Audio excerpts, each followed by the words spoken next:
Hello friends, in this video में draw करने वाला हूँ गणेश जी की ड्राइंग, और वो भी इमेजिनरी। ऐसा नहीं कि मैं रेफरेंस फोटो का यूज़ करूँगा, मैं एक इमेजिन हूँ जो माइंड में सोचूंगा वही ड्राइंग मुझे बनानी होगी।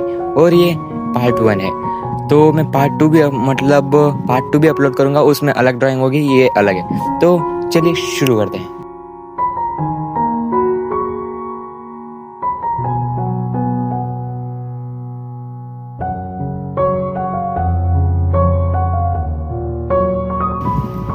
तो पहले स्टार्टिंग में मैं स्केचिंग कर रहा हूँ, क्योंकि आउटलाइन होगी तो अच्छे से मैं ड्रॉ कर पाऊँगा।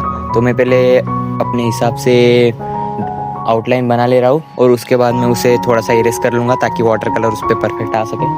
और तो इन्जॉय करो वीडियो, और लाइक और सब्सक्राइब प्लीज़ ज़रूर से कर देना, बहुत मेहनत लगती है वीडियो को बनाने में। Thank you.